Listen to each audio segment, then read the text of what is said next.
Si tu utilises les supply and demand, alors cette vidéo elle est faite pour toi parce que je vais te permettre d'éviter quelques erreurs, ok? Par exemple, au lieu d'essayer d'acheter ici, ok, tu verras très bien que c'est préférable de vendre à ce niveau-là. Il y a de petites erreurs qui se présentent, ok, lorsque on n'utilise pas très bien les supply and demand.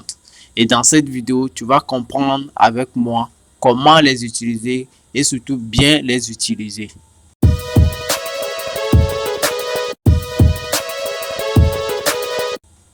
Salut, je m'appelle Jacques et bienvenue sur ma chaîne Jacques Gate FX. Ici, je parle du trading, du mindset, de l'analyse technique. Et si ce genre de sujet t'intéresse, alors tu es à la bonne place.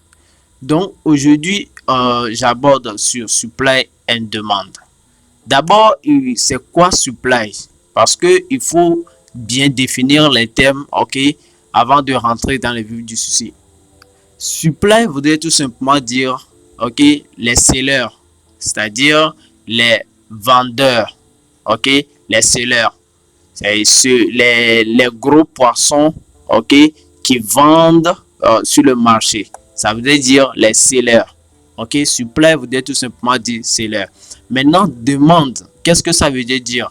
Cela veut dire, allez, si je peux me permettre, les bailleurs, c'est-à-dire, voilà, les acheteurs tout simplement, ok. Voilà, les acheteurs. Donc, ces acheteurs-là, ce ne sont pas vous, ce ne sont pas moi, mais ce sont les banques centrales, d'accord? Ce sont les grands fonds d'investissement, ok? Donc, c'est eux qui créent ou bien c'est eux qui fournissent ce que nous appelons supply and demand. Et maintenant, nous, en tant que traders, nous allons essayer d'emboîter leur part dessus ce qu'ils font. Donc, bien évidemment, nous allons aussi essayer de trader les supply and demand. OK? Et souvent, vous allez observer que ce sont des niveaux ou des zones caractérisées par des bougies. OK? Vous allez voir, par exemple, pour caractériser un supply, par exemple, vous allez voir que c'est une bougie. OK? Haussière, une petite bougie haussière, et par la suite vous allez voir une grande bougie, ok, une grosse, si je peux le dire aussi, une bougie baissière, une grosse bougie baissière. Et souvent on définit juste la zone comme ceci, ok. Là ça forme une zone, ok. Pareil, si on veut essayer de se pencher vers les acheteurs, demande. Donc vous allez voir que à ce niveau il y a une bougie, d'accord, une petite bougie qui sera baissière et une autre grosse bougie qui sera haussière. Là, ça s'appelle comment? Demande. D'accord, c'est comme ça, de façon basique, qu'on peut caractériser les supply and demand. Maintenant, je tiens à nuancer que les supply and demand à un instant T donné peuvent prendre différentes formes. D'accord, c'est pour ça vous allez parfois observer que ce ne sont pas uniquement ces bougies là, d'accord, qui font réagir le prix, mais également d'autres configurations aussi qui font réagir. Ça veut tout simplement dire que quoi? Que les supply and demand là prennent des formes, ok, c'est-à-dire se décomposent tout simplement, ok. Et voilà, dans une prochaine vidéo je vais vous expliquer, ok, ce que ça donne quand ça se décompose ou bien les différentes formes que ça peut prendre. Mais on va aussi se pencher sur un sujet, ok, où les gens pensent que on trade les SN supply and demand, ok. En fait, on ne trade pas les supply and demand. Les supply and demand c'est bien, c'est important, mais ça nous permet, ok, de faire quoi? De lire le prix. Attention, ça nous permet de lire tout simplement le prix, d'accord. On l'utilise pour lire le prix, c'est-à-dire on ne trade pas les supply and demand, d'accord. Vous n'allez pas observer juste comme je viens de le dire à ce niveau, d'accord, une bougie, d'accord, qui caractérise un supply et vous allez juste commencer par vendre à ce niveau. Vous n'allez pas non plus regarder une demande, ok, et commencer par acheter par exemple à ce niveau, d'accord. Donc, c'est une logique, d'accord, qu'on va suivre avant de pouvoir, ok, acheter ou essayer de vendre. Donc, je tient à dire que voilà, on ne traite pas, d'accord, les supply and demand, d'accord. Les supply and demand, on se sert de, ok, pour comprendre le marché. D'abord, en premier lieu, d'accord, on se sert de pour comprendre le marché, pour voir la pression, d'accord, des vendeurs, ok, et des acheteurs, ok. Donc, c'est extrêmement important. C'est pour ça que vous allez aussi observer, d'accord, les imbalances, d'accord. Les imbalances, tout simplement, ce sont des caractéristiques, d'accord, des acheteurs, d'accord, et des vendeurs sur le marché. Lorsqu'ils arrivent avec une forte pression, vous allez voir les bougies descendre et ça crée un creux à ce niveau-là, d'accord. Vous comprenez? Donc, c'est ça qu'on appelle de l'imbalance. Donc, retenez bien, on ne traite pas les supply and demand, ok. Maintenant, on se sert de pour faire quoi? Pour lire le prix, d'accord. Donc, pour lire le prix, vous devez comprendre les supply and demand. En fonction de la manière dont le prix se déplace, en fonction de la manière dont les bougies descendent et les bougies se créent, d'accord, là, on comprend mieux le prix. C'est-à-dire, vous ne pouvez pas chercher à lire le prix, d'accord, le prix comme ceci si vous ne maîtrisez pas le supply and demand, d'accord. Maintenant, le troisième point, d'accord, qui est important, on va se servir des supply and demand pour faire quoi? Pour faire nos entrées.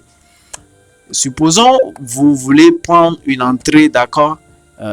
Lorsque vous utilisez les supply and demand, le niveau de stop loss est connu, d'accord. C'est connu automatiquement et souvent le TP en fonction de la stratégie maintenant, d'accord, la structure, vous allez bien définir le TP. Mais vu qu'on connaît la zone, d'accord, on sait que le prix ne doit pas sortir de la zone, donc ce qui nous permet de définir avec efficacité et assurance, d'accord, notre stop loss. Maintenant, lorsque le stop loss se casse, là, ça nous donne, d'accord, une indication tout simplement que voilà, notre trade n'est pas allé dans le sens, par exemple, des acheteurs, mais par contre, les vendeurs sont entrés sur le marché. Donc, on doit suivre maintenant de nouveau les vendeurs. Donc, c'est ce processus-là que nous suivons. OK? Donc, c'est pour ça que je vais vous prendre un exemple à ce niveau. OK?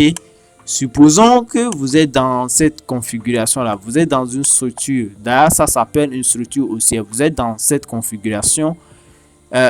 C'est pour ça, je pense que vous devez bien connaître la structure du marché. Et maintenant, lorsque vous connaissez la structure du marché à la perfection, donc vous allez utiliser les supply and demand comme je viens de le numérer dans les 3 points là, surtout le dernier point, le 3, que vous devez l'utiliser pour faire vos entrées. D'accord? Là, vous allez utiliser les zones qui sont les supply zones ou bien les demand zones à des niveaux clés. D'accord, vous n'allez pas les sélectionner un peu partout juste parce que il y a un OB, un order block à ce niveau. Je rappelle aussi que les supply and demand, on les appelle les OB. Ok, donc bref, lorsque vous êtes dans une configuration aussi comme ceci, donc vous voyez que vous allez chercher à acheter à ce niveau. Donc éventuellement laisser le prix aller à la hausse. Donc en laissant le prix aller à la hausse, c'est que vous soutenez les acheteurs qui étaient à ce niveau là. Souvent ici vous allez observer cette bougie là, ok, cette configuration là, comme ceci, ok, comme ceci. Et là, qu'est-ce que ça fait? Ça soutient les acheteurs, ok. Voilà, pareil lorsque vous êtes dans une structure baissière, par exemple, je vais vous prendre l'exemple là, d'accord. Ici par exemple, les meilleurs supply zones, vous allez les définir en fonction de la structure, d'accord. Voilà, donc les meilleurs supply zones vont suivre ce que j'appelle la structure, ok. Maintenant, une petite parenthèse, lorsque vous souhaitez par exemple approfondir vos connaissances, ok, sur la structure du marché, ok, sur supply and demand, j'ai dans la barre de description, d'accord, le lien de mon compte Telegram, d'accord, pour me contacter pour avoir accès, ok, à mon module complet de la structure du marché et de comment bien l'utiliser et faire de bonnes entrées dans les supply and demand. Donc le lien est dans la description. C'est un coaching. Maintenant, je reviens à l'éducation que je suis en train de vous fournir. Donc, lorsque vous êtes à ce niveau, vous allez juste observer que voilà, je suis dans une structure baissière. Donc, vous prenez vos entrées à ce niveau. Donc, vous allez juste soutenir quoi? Les vendeurs qui sont sur le marché. C'est pour ça, lorsque le prix, par exemple, est dans une structure baissière comme ceci, vous allez observer qu'il y a des zones, ok, qui peuvent se créer en allant, c'est-à-dire en allant comme étant une correction. Tu peux, par exemple, observer une zone à ce niveau, d'accord, et penser que lorsque le prix va arriver ici, le prix va partir. C'est vrai, tu n'as pas tort, mais le problème, c'est que il faut suivre tout simplement ceux qui ont la main sur le marché, d'accord. Lorsque les vendeurs sont présents sur le marché, d'accord, tu suis les vendeurs, ok. Voilà, donc à ce niveau, par exemple, lorsque je vends à ce niveau, en se servant bien de la structure, j'observe bien qu'il y a une autre zone ici qui s'est présentée et qui soutient quoi? Les vendeurs qui sont entrés fortement, ok, à ce niveau-là. Donc, ce qui peut se passer lorsque je vois ce niveau-là, il suffit que je mette mon stop loss, je prends l'entrée et comme je sais aussi que voilà, le stop loss est déjà connu et bien défini, donc vous voyez que le TP peut se placer à ce niveau-là, d'accord? Et souvent, ce sont des configurations qui se présentent très souvent, ok? Donc, vous comprenez tout simplement que vous devez soutenir, d'accord, ceux qui sont sur le marché. Si les sellers sont sur le marché, vous allez l'observer, d'accord, grâce aux configurations de bougies, grâce à la structure du marché. Et lorsque les bailleurs également sont là, vous allez bien évidemment le savoir, ok. Donc, lorsque je reviens aussi à ce niveau, vous observez bien que il y a ce que j'appelle la structure du marché, d'accord. Vous observez une structure haussière, voilà, allez, lower low, lower high, lower low, lower high, ok, pardon, high low, high high. Allez, ce sont des termes anglais, mais on s'en fout un peu. Le plus important, d'accord, c'est de choper, d'accord, les hauts et les hauts, d'accord. Donc ça fait high low, high. Donc lorsque le prix revient, d'accord, qu'est-ce qu'il a fait? Il a bien testé ce niveau, d'accord. Maintenant, il n'a pas pu créer un nouveau high. Donc, ce qui s'est passé, donc la structure vient tout simplement d'être cassée. Et là, vous devez choper immédiatement le renversement, d'accord. Mais ce qui se passe souvent, c'est que lorsque tu ne maîtrises pas bien la structure du marché, ok, tu vas être tenté de soutenir les acheteurs qui étaient ici. Et ce qui va se passer, tu vas chercher à acheter à ce niveau. Pourtant, c'est vrai, tu n'as pas tort, ok? Mais le problème, c'est que lorsque les acheteurs et les vendeurs sont sur le marché, d'accord, tu peux le ressentir avec la structure du marché, d'accord? Donc, lorsque les acheteurs sont là et qu'ils commencent par perdre la main, tu vas le savoir, d'accord? Parce que s'ils soutenaient vraiment le marché, ce bas-là, d'accord, à ce niveau, ne devait pas se casser, ok? Mais malheureusement, il s'est cassé, donc voilà, le prix revient à ce niveau, ok? Donc, ça revient encore une fois à ce niveau là où je dis on ne trade pas, ok, les zones de supply and demand, d'accord. On ne trade pas les supply and demand parce que j'entends souvent les gens le dire, je trade supply and demand, je trade, comment trader supply and demand, s'il te plaît Jacques, montre-moi comment trader supply and demand. On ne trade pas les supply and demand, on comprend ce que c'est que les supply and demand et on essaie de les utiliser au mieux, d'accord, pour lire le prix et ensuite faire nos entrées, ok. Donc je vais vous montrer un exemple avant de terminer cette vidéo, ok. Supposons que vous êtes à ce niveau, ok. Là le prix, tout simplement, lorsque vous regardez bien, vous saurez que le prix est en train de descendre. Et qu'est-ce que cela signifie? Ça signifie que les vendeurs, ok, ont une forte pression, ok, que les acheteurs.